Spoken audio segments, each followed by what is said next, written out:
আজকে আমাদের বাড়িতে হচ্ছে জিরা রাইস। জিরা রাইস। তো বন্ধুরা, আজকে আমাদের বাড়িতে হচ্ছে জিরা রাইস। জিরা রাইসের জন্য প্রথমে আমরা কড়াতে ঘি দিয়ে দিচ্ছি। ঘিটা মোল্ড হোক। জিরা রাইসের জন্য প্রথমে ভাত থেকে করে নিয়েছি 500 গ্রাম দেরাদুন রাইস। এটা শক্ত করে নামাতে হবে। এর মধ্যে আমরা তেজপাতা দিয়ে দেবো, দেওয়ার পরে জিরে দিয়ে দেবো। জিরে একটু বেশি করে, কারণ এটা জিরা রাইস হচ্ছে। এবারে লবঙ্গ দিয়ে দেবো। স্বাদ হওয়ার জন্য 2টো ছোট এলাচ দিয়ে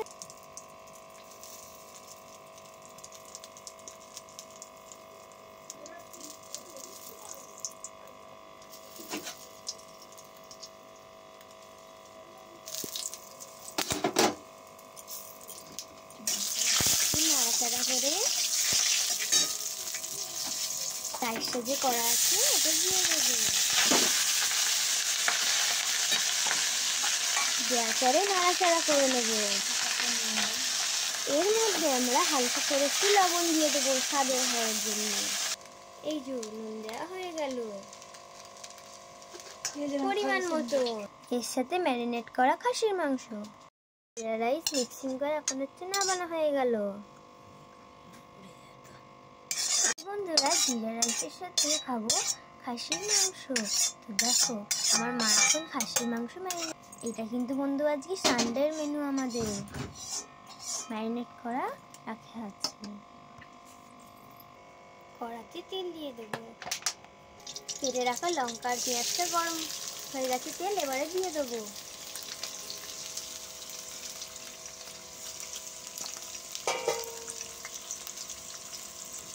এবারে একটু নেড়ে নেবো আমরা।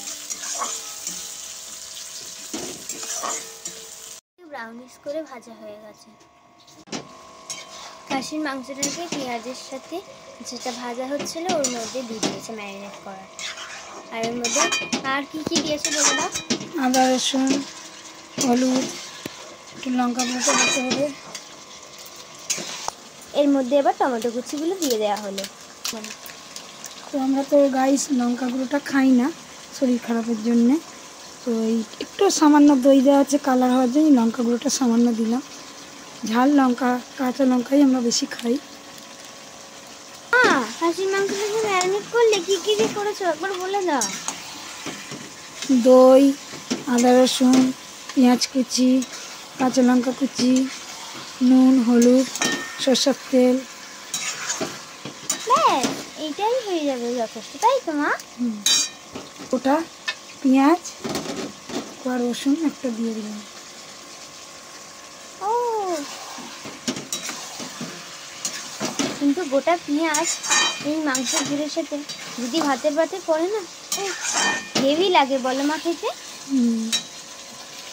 এবারে একটু নেড়ে চেড়ে নিতে হবে।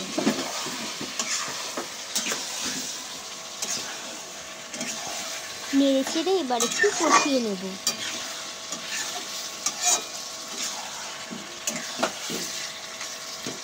কষানো হয়ে গেলে এবারে প্রেসার কুকারে জল দিয়ে আর মাংসর কষাটা দিয়ে দিতে হবে। খাসির মাংসের দিয়ে সিটি মেরে নিলেই রান্না কমপ্লিট। ভিডিওটা ভালো লাগলে লাইক, কমেন্ট, শেয়ার করতে ভুলবেন না।